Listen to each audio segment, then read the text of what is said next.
Today, Israel invades southern Lebanon. Hungary threatens to send migrants to Brussels, and Japan's new Prime Minister calls a snap election.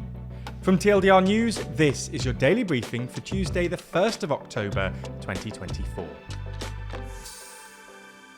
Israeli troops have crossed the border into Lebanon following a prolonged bombing campaign to carry out what the Israeli military calls limited, localized and targeted ground raids against Hezbollah targets in southern Lebanon. The statement added these targets are located in villages close to the border and pose an immediate threat to Israeli communities in northern Israel. At the same time, Israeli airstrikes continue to hit parts of Lebanon. As of Tuesday morning, Lebanon's health ministry said that 95 people had been killed and 172 wounded by Israeli strikes over the past 24 hours in Beirut, Lebanon's south and Lebanon's east. In the past 2 weeks, 1,000 people in Lebanon have been killed, as Israel has intensified its bombing campaign, while up to 1 million may now be displaced. An Israeli invasion of Lebanon has been widely expected, as the Israeli government and military has increasingly turned its attention away from Gaza and towards its northern frontier with Lebanon. We don't yet know what the extent of Israel's ground incursion will be. However, Israel offered a potential clue by warning Lebanese citizens to stay north of the Litani River.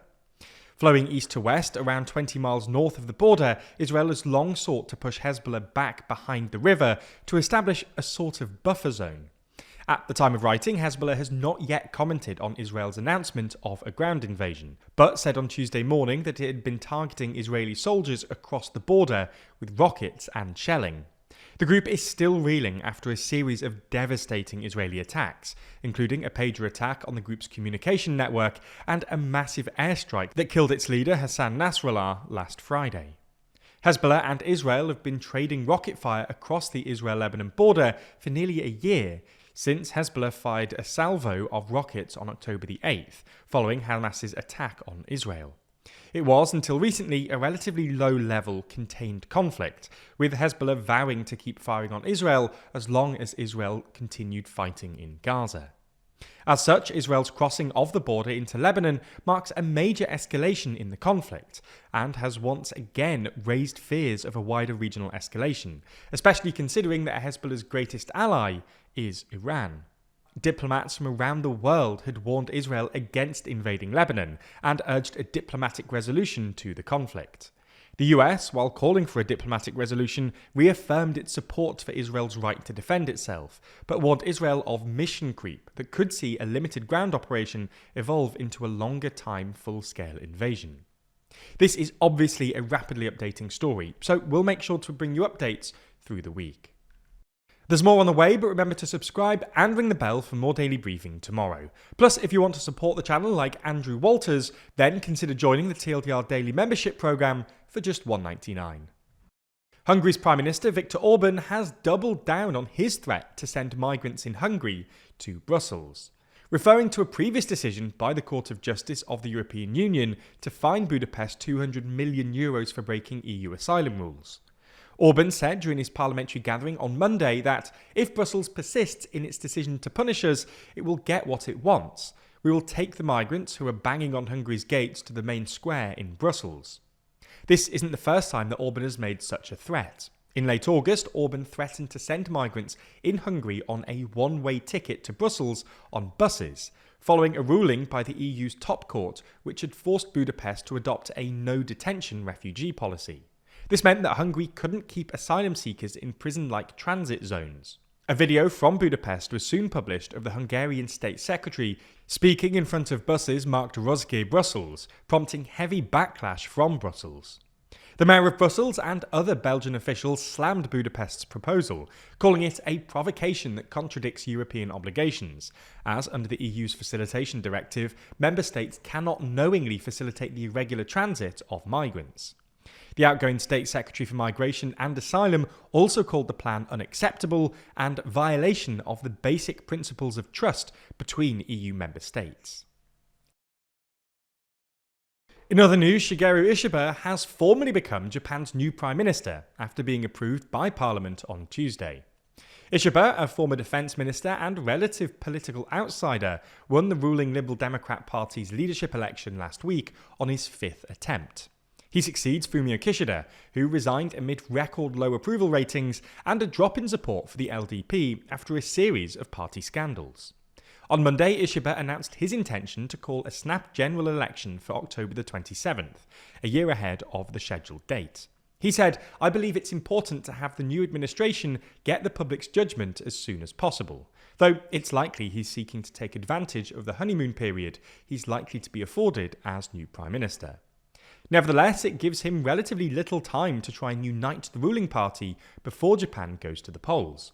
In an effort to promote unity, he has nominated a mix of allies and rivals to cabinets and party positions. However, the leadership election that he won exposed the ideological divisions in the party, particularly between him and the second-place candidate Sanai Takeichi, a staunch conservative who's reportedly rejected an offer of a senior party post. For more on the leadership election, Ishiba and his policies, check out last Friday's daily briefing and an upcoming video on the TLDR News Global channel. Italy and Switzerland are set to redraw part of their shared Alpine border due to melting glaciers that have shifted the historically defined frontier. Last Friday, the Swiss Federal Council approved an agreement to modify the map outlining the two nations' frontier, with finalisation processes currently underway in Italy. Once ratified, this adjustment will officially alter the border in areas between the iconic Matterhorn Peak, encompassing the popular ski resort Zermatt and Cervinia. This is not the first time an adjustment has occurred along the Alpine border. In 2000, the movement of a glacier in Fergsattel resulted in a chairlift station that once belonged to Italy becoming part of Switzerland. Glaciers in Europe, the world's fastest warming continent, are retreating at an accelerated pace. It's thought that clarifying the borders will also help both countries determine which is responsible for the upkeep of specific natural areas. Statistics published last September showed that Switzerland's glaciers lost 4% of their volume in 2023, the second biggest loss ever after 2022's record melt of 6%. And finally, in some uplifting news, today, October the 1st, is former US President Jimmy Carter's 100th birthday. It makes him the first centenarian former president, a testament to his resilience, having entered hospice care in early 2023. Carter, a former peanut farmer and governor of Georgia, served a single term as the 39th US president from 1977 to 1981, leaving the nation's highest office having been defeated by Republican Ronald Reagan. However, Carter has often been described as America's greatest ex-president for his long and full post-presidency career. Alongside his late wife Rosalind, he has long been a champion of the Habitat for Humanity non-profit. Carter was awarded the 2002 Nobel Peace Prize for his foundation's work on conflict resolution, campaigning for human rights, and working for social welfare. He's also notably spearheaded the battle against diseases like guinea worm, whose eradication is in sight.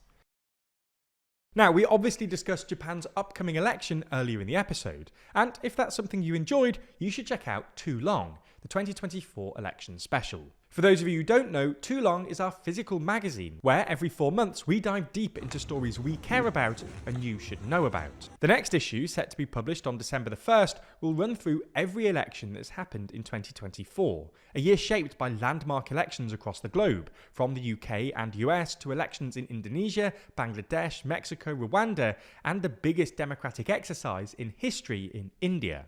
It's not just elections either. The next issue of Too Long will also discuss the first months of the new Labour administration in the UK, unpack the successes and failures of Biden's administration, ask why Europe feels so leaderless right now, the ongoing conflicts in Ukraine and Israel, and much, much more. You can pre-order your copy now at toolong.news. Better still, you can also subscribe to get 25% off every copy as long as you're a member, and get every copy sent to your front door or inbox. Plus, if you use code 2daily, you'll get an additional £2 off your order, which could bring the price down as low as £5.49. The link's in the description, and thank you for your support.